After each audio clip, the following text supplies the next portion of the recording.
করে আগামী দিনে। মঙ্গলবার দুপুরে সমসাময়িক বিভিন্ন ইস্যু নিয়ে গুলশানের নিজ বাসভবনে সাংবাদিকদের সাথে কথা বলেন বিএনপির স্থায়ী কমিটির সদস্য সালাউদ্দিন আহমদ। বলেন, দেশের জনগণ এখন নির্বাচনমুখী। ঠুনকো কোনো কারণ দেখিয়ে কেউ নির্বাচন বয়কট করলে তারা দেশের রাজনীতি থেকে মাইনাস হয়ে যাবে। নিজেরাই মাইনাস হয়ে যাওয়ার একটা সম্ভাবনা থাকবে। নির্বাচনের সময় ও নির্বাচনকালীন সরকার ইস্যুতে দুই একটি রাজনৈতিক দল বিভ্রান্তি ছড়াচ্ছে বলেও মন্তব্য করেন সালাউদ্দিন আহমদ।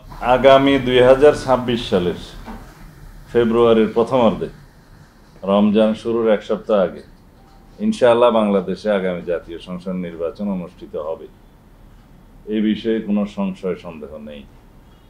সরকারের তরফ থেকেও নেই, নির্বাচন কমিশনের তরফ থেকেও নেই, আমাদের তরফ থেকে তো না থাকারই কথা।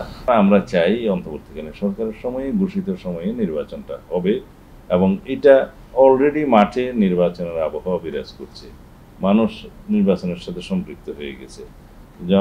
জনগণ এবং প্রার্থীরা জনসংযোগে ব্যস্ত আছে।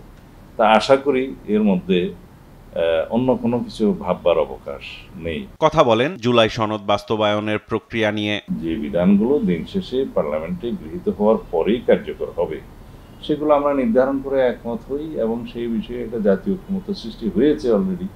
বাস্তবায়নের জন্য আমরা আমাদের অনেক বিকল্প প্রস্তাব আমরা দিয়েছি, সামনে আরো দেব।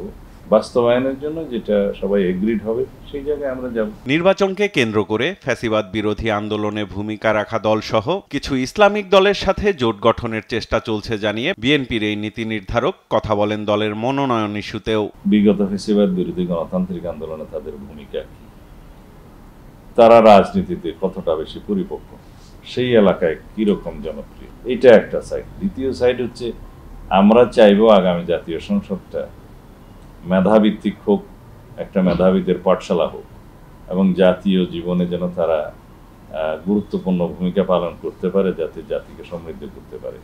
সেই হিসাবে আমরা একটা তারুণ্যের অংশকেও সেখানে প্রতিনিধিত্ব করার জন্য বিবেচনা করব।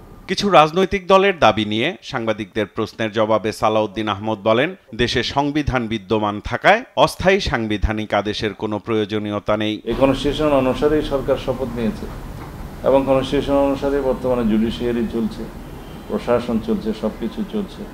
তো এই অবস্থায় কনস্টিটিউশনাল অর্ডার ইস্যু করারই তো কোনো মৌকা নাই, প্রয়োজনীয়তাও নাই। সাইফুল রিপন, দেশ টিভি, ঢাকা। বিধানগুলো যেগুলো সংশোধিত হবে